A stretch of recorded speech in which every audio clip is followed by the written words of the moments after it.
आज 21 जून है, यानी ग्रीष्म संक्रांति। कि ये सिर्फ साल का सबसे लंबा दिन ही नहीं बल्कि इससे कहीं ज्यादा है। आज उत्तरी गोलार्ध में दिन सबसे लंबा क्यों है? असल में हमारी पृथ्वी अपनी धुरी पर लगभग 23.5 डिग्री झुकी हुई है जी। और इसी झुकाव के कारण आज जो उत्तरी ध्रुव है वो सूर्य की तरफ सबसे ज्यादा झुका हुआ है। बिल्कुल। और इसी झुकाव का नतीजा है कि सूर्य आज आकाश में अपने सबसे ऊंचे बिंदु पर पहुंचता है, खासकर वो जो कर्क रेखा है ना, ट्रॉपिक ऑफ कैंसर, हाँ, उसके ठीक ऊपर। इसका सीधा मतलब यह है कि उत्तरी गोलार्ध को सूर्य की किरणें सबसे सीधी मिलती हैं और सबसे ज्यादा देर तक। अच्छा। दिलचस्प बात यह है कि जब हम यहाँ मतलब उत्तरी गोलार्ध में सबसे लंबे दिन का अनुभव कर रहे हैं तो दक्षिणी गोलार्ध में ठीक इसका उल्टा हो रहा है। ओह अच्छा, हाँ। और वहां आज साल का सबसे छोटा दिन है, मतलब उनकी शीतकालीन संक्रांति। हाँ। ये सब पृथ्वी के झुकाव और सूर्य के चारों ओर उसकी जो सालाना यात्रा है ना, उसी का खेल है। ये तो हुई विज्ञान की बात, एकदम साफ। लेकिन लेख का शीर्षक प्राचीन उत्सव की तरफ भी इशारा करता है, तो ये सिर्फ एक खगोलीय घटना नहीं है। हाँ, यहीं पर बात और ज्यादा रोचक हो जाती है। ये सिर्फ आप कह सकते हैं खगोलीय गर्मी की आधिकारिक शुरुआत ही नहीं है। अच्छा। बल्कि हजारों सालों से दुनिया भर की संस्कृतियों के लिए बहुत महत्वपूर्ण अवसर रहा है। इसे सिर्फ समझा नहीं गया बल्कि मनाया भी गया है। मनाया गया है। अच्छा, कुछ अंदाजा है? बिल्कुल।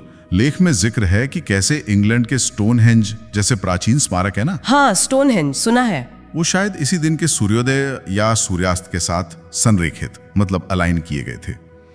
तो ये सिर्फ पत्थर नहीं है, ये एक तरह से प्राचीन खगोलीय कैलेंडर हो सकते हैं। कमाल है। और कई संस्कृतियों में इसे प्रकाश, उर्वरता और मतलब भरपूर फसल से जोड़कर देखा जाता था। सोचिए उन समाजों के लिए जिनका जीवन पूरी तरह कृषि पर निर्भर था।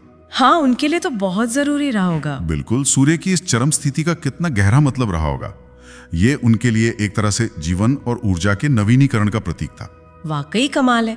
मतलब हजारों साल पहले बिना किसी आधुनिक तकनीक के लोगों ने न सिर्फ इन खगोलीय घटनाओं को इतनी सटीकता से समझा, हाँ, बल्कि उन्हें अपने जीवन और अपने उत्सवों का, अपनी संस्कृति का हिस्सा भी बना लिया। हाँ, उनकी अवलोकन क्षमता, उनकी ऑब्जर्वेशन स्किल्स कितनी पैनी रही होंगी। सही बात है। प्रकृति के चक्रों के साथ उनका जुड़ाव कितना गहरा था कि वे इन सूक्ष्म बदलावों को पहचान पाते थे और उनका महत्व समझते थे। बिल्कुल सही। ये सिर्फ कैलेंडर देखने जैसा नहीं था, ये उनके अस्तित्व का, उनके जीवन का हिस्सा था।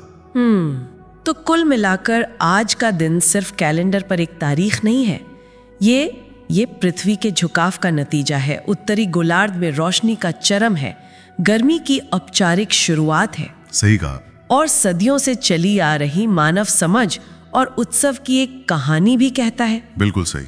यह हमें याद दिलाता है कि हमें कितने डायनामिक, कितने गतिशील ग्रह पर रहते हैं जिसका सूर्य के साथ रिश्ता लगातार बदलता रहता है।